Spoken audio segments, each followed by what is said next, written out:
কোন একজন নারীকে এই মাহফিলের অতিথি করা হয়েছিল। It is not appreciated. মুসলমানদের দেশে আমাদের মাহফিলের সভাপতি হবে একজন সুনামধন্য যোগ্য আলেমের সন্তান অথবা যোগ্য আলেম। কোন নারীকে আমরা ডিসরেসপেক্ট করছি ব্যাপারটা এমন নয়, তবে আমাদের মাথায় রাখতে হবে এটা এমন একটা তাফসীর মাহফিল, যেই মাহফিলে নারীরা মঞ্চে উঠে গেলে তাফসীর মাহফিলের সৌন্দর্য নষ্ট হবে। দিনাজপুরের ভাইরা, আমি কোন কমিটিকে ডিসরেসপেক্ট দিয়ে কথা বলছি না। হয়তো একটা মিসআন্ডারস্ট্যান্ডিং হয়ে গেছে, একটা বোঝাবুঝির ভুল হয়ে গেছে, এবং যেই নারী এসেছিলেন তাকেও আমি বলবো, আম্মা জান, আপনাকে এই স্টেজে মানায় না, আপনাকে পর্দার সহিত আপনার ঘরেই আপনাকে সবচেয়ে বেশি মানায়। আম্মা জান, যিনি এসেছিলেন তাকেও আল্লাহ নেক হায়াত দান করুক। পড়েন সবাই আমিন। আমরা মানুষকে সম্মান দিয়ে কথা বলতে শিখেছি, আমরা মানুষকে অসম্মান দিয়ে কথা বলতে পছন্দ করি না, ঠিক কিনা বলেন? তবে আমরা চাইব, বাংলাদেশ যেহেতু সেকেন্ড টাইমের জন্য স্বাধীন হয়েছে, এই বাংলাদেশের তাফসীর মাহফিলে সভাপতি হবেন একজন আলেম। কোন সুদখোর, ঘুষখোর, বাটপার, জালেম মাহফিলের সভাপতি হওয়ার কোনো যোগ্যতা তার নাই।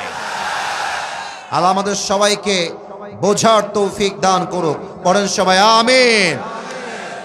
এবং আমি আজকের এই মাহফিলে যা দেখতে পাচ্ছি, আমার এই ডানে, আমার এই সামনে, আমার এই বামে, আমার মন বলছে আজকের এই মাহফিলে যত অডিয়েন্স এসেছে, আমার যদি ভুল না হয়, আজকের মাহফিলে 90% বেশি কলিজার টুকরা যুবক ভাই আজকের মাহফিলে এসেছে। আল্লাহ এই যুবকদেরকে ইসলামের সৈনিক হিসেবে কবুল এবং মঞ্জুর করে নিক। পড়েন সবাই আমিন। আমার প্রিয় ভাইরা, সাউন্ড সিস্টেম ঠিক করার জন্য they are trying their best level. একটু সময় দেন।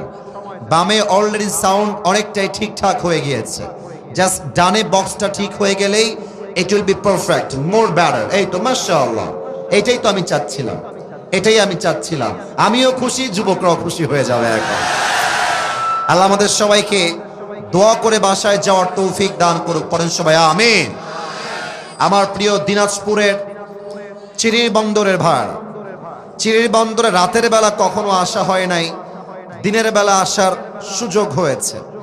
আমি দিনের বেলা এসে যেই পরিমাণ মানুষ দেখেছিলাম আমি তাফসীর মাহফিলে দিনের বেলা, আমার তখনই বুঝা হয়ে গেছে দিনাজপুরের মাটি হলো একটা ইসলামের ঘাঁটি যুবক ভাড়া।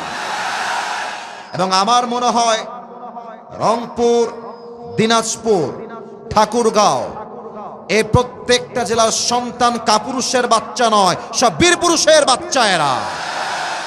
তার লাইভ প্রমাণ হলো আমাদের শহীদ আবু সাইদ। রংপুরের জমিনে শহীদ আবু সাইদ তার বুকের তাজা রক্ত দিয়ে প্রমাণ করেছে, মুসলমান বাঁচলে বিড়ালের মতো নয়, সিংহের মতো মুসলমানরা বাঁচে। এটা সেই দিনাজপুরের মাটি, এটা সেই রংপুরের মাটি।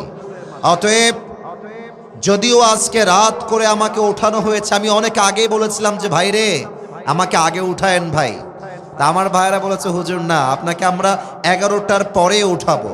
তখন বুঝে গেলাম যে এলাকার লোকের সিস্টেম হলো এইরকম, যদি ফজর আজান পর্যন্ত ওয়াজ হয় তাও সবাই বসে বসে ওয়াজ শুনে বাসায় ফিরে যাবে।